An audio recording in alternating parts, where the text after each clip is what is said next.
So you have everything happening at sea. I mean, these vessels stay at sea for years. Most of the fishing vessels don't go to harbors. They transfer their fish onto other vessels, they get refueled at sea, the crews are changed at sea, etc. So nobody sees what's happening ever. There's nobody to go there and tell them to respect the rules. It's difficult to describe unless you've seen it. It's another world, it's a different planet.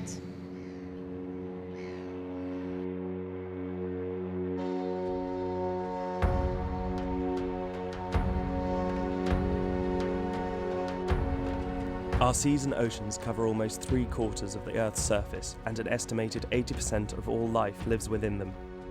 Yet every day, marine environments in Africa and around the world are facing an unprecedented onslaught. Thousands of pirate ships are roaming the seas in search of treasure, one of the world's most precious resources: fish. Identified as among the most serious threats to the world's fish stocks, illegal, unreported and unregulated fishing, or pirate fishing, is putting huge pressure on marine ecosystems and the food we take for granted. These operators don't respect fisheries laws, safety and hygiene standards are ignored, no taxes are paid on their catch, and human rights abuses on these ships are commonplace. Illegal and highly damaging fishing gear are often used, simply to minimise effort and maximise profit. Such gear can destroy crucial habitats and are commonly indiscriminate in what they catch. Once the catch is on board, it is sorted by the crews, who keep only what is considered valuable on the international market. Up to 90% of what is caught, known as bycatch, is simply dumped back into the sea, dead. Pirate fishers contribute to undermining global fisheries management. We are running out of fish.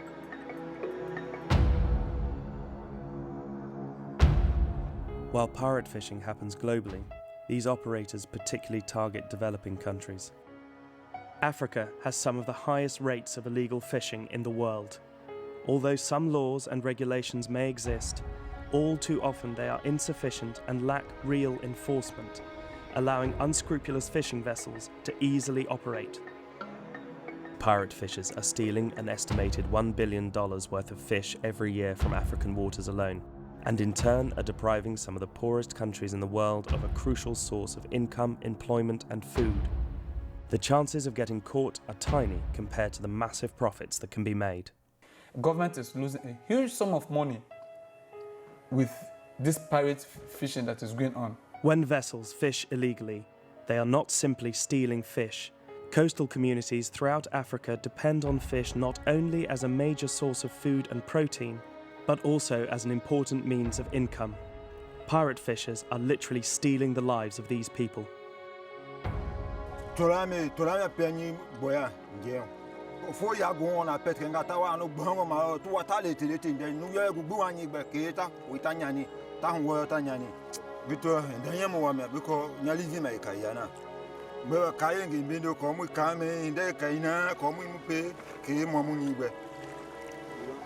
In many coastal regions, fishing and fish smoking are some of the very few ways that men and women can earn money.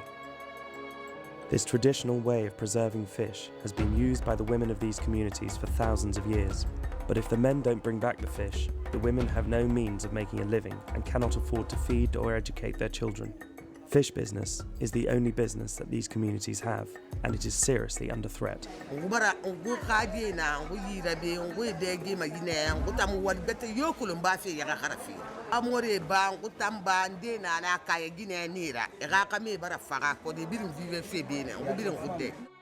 All countries have an exclusive maritime zone, but throughout Africa, these waters are not being respected.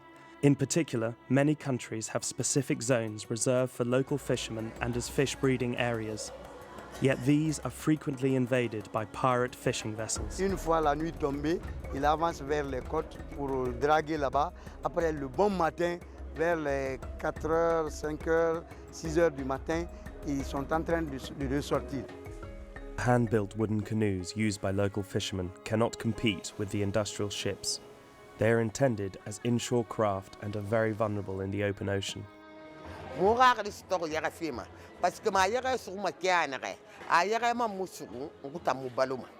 ngutambali se beti yo muna fa yere yere na kuru moga yema ameri konto fidimane. As well as stealing fish, the illegal vessels frequently destroy valuable nets and often threaten the lives of local fishermen. This na me big boy picking, we be trawler been king, Jacare. Whilst fishing with his father in the river estuary, a pirate trawler struck their fishing gear. In the chaos, Jacare was caught up in the trawler's nets and drowned. This is a recurring story. This boat has been caught illegally fishing off the coast of Sierra Leone. It is a rare arrest for the local navy and is a result of a close collaboration between the Sierra Leone government, the NGO, the Environmental Justice Foundation, and local fishing communities. Like many illegal vessels, it has bought a license to fish to give itself the appearance of legality. In this case, the license was received only the day before, yet immediately it began illegally fishing far inside the inshore zone reserved for local fishermen, and to hide its identity, all names and markings are deliberately covered. Once an illegal vessel such as this has hauled its catch aboard, it is dropped below deck where the crew sort through it, keeping only those species that have high international market value. Fish that are vital to local markets and species integral to the health of the marine ecosystem are simply wasted. This stolen fish is not going back to Sierra Leone. It'll be packed into boxes and frozen for export. The label doesn't say that the fish comes from Sierra Leone or even West Africa. It is labelled Republic of Korea, the other side of the world. The illegal catch will be laundered into the world market and sold at a massive profit to this pirate fishing operator. Consumers will be unaware of the origin of their fish or of the countries who suffer the devastating effects caused by this kind of activity. Thousands of these pirate fishing vessels are operating in African waters today, ignoring international fisheries laws and leaving behind them a trail of destruction. Yet they are extremely elusive and evade being caught or prosecuted by using a number of legal loopholes. Pirate fishing vessels are fully aware that they are operating illegally and avoid being identified by carefully hiding their names and call signs. Working together, several vessels will operate under the same name and only one license. If detected, they simply rename their boats and often re-flag them with a flag of convenience belonging to one of the many nations that operate an open registry. Countries that sell flags of convenience are essentially selling the use of their flag to foreign-owned fishing vessels for a small fee.